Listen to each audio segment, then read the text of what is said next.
Hi, my name is Ross Waters. I'm president of CGIS in Vancouver, Canada. Today we're going to look at one of our manufacturers that we feature regularly, High Grade Valves Incorporated of Fairhope, Alabama. One of the features we're going to look at right now is at the heart of the high grade design. This is the one-piece disc and shaft. About 30 years ago, the founder of High Grade, Henry Toomer, unfortunately since passed, discovered that a lot of the check valves he was repairing that came from the offshore platforms in the Gulf of Mexico were missing their flappers. And he started to think about why.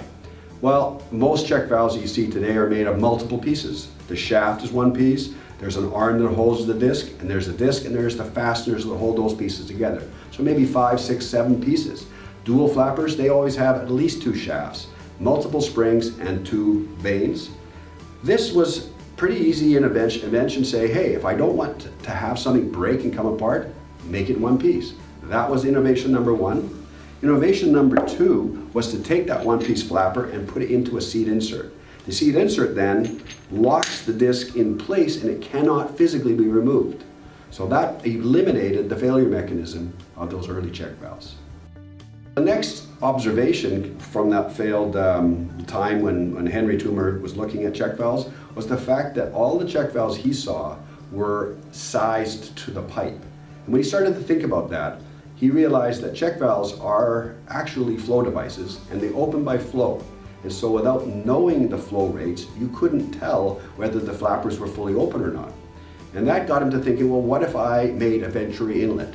So if you look at this valve, this hole here, diameter, is the inlet, is much smaller than the outlet. What that does is artificially increase the flow to lift the disc so that it was fully open when the systems were at their low flow rates. When the valve is fully open, increasing the flow rate doesn't change anything in the valve position, it stays open. And being open fully and at the top of its plate here means that it's stable and doesn't wear. That led to another increase in longevity. So High Grade by default always uses a Venturi inlet, which increases the velocity of the low areas to make the valve nice and stable. API 594 allows 2 basic designs of check valves. You can have a single flapper like this one, like the High Grade Series T, or in this case the lug version, or you can have dual flappers. While High Grade does make dual flappers, we restrict their application to compressors and gases only. For all liquid flows, we believe and can prove that a single flapper is a better design.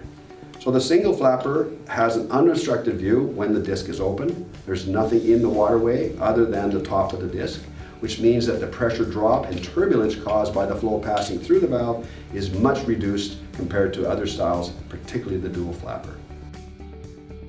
The next feature we're going to look at is the seating. In most cases, we recommend for liquid applications, High Grade's metal seat.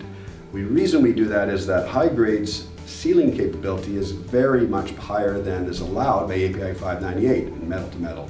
They actually ship these valves from the factory without any drops being tested.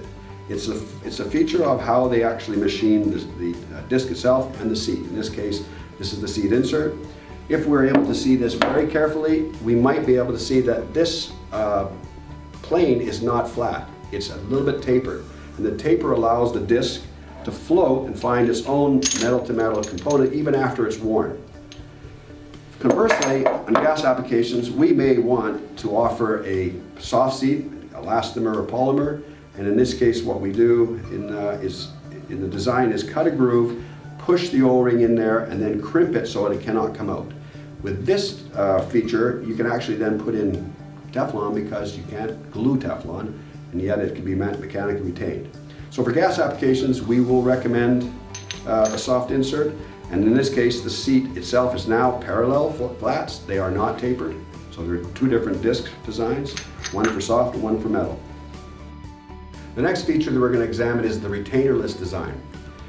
When you're performing in the piping system, the valve has to do something. It has to stop the reverse flow of the fluid, but it also has to prevent any migration or emergence of the inside of the pipe to atmosphere, the so-called fugitive emissions. The retainerless design of the High Grade is pretty innovative. It's a taper, slight taper, metal to metal. You can tell it's a slight taper if you roll the retainer on a table because it will roll in a circle.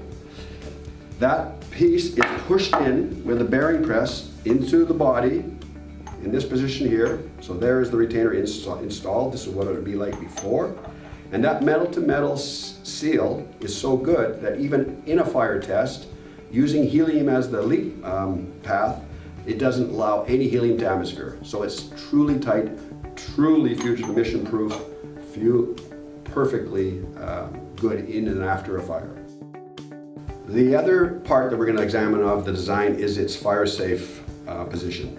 High-grade valves are inherently fire safe. They've been tested by Yarmouth Research in Massachusetts. They passed the US Coast Guard fire test. The reason it is able to do that is because of this insert and the taper and the metal-to-metal compression. When the valve is inserted, valve disc is inserted into this valve with a bearing press, its contact metal-to-metal is such that there is no room for a molecule of helium to pass. That's how the valve is tested with helium after a fire, and no helium was able to get to atmosphere. That's fire safe. So this was the high-grade valves Series T API 594 severe service high performance check valve.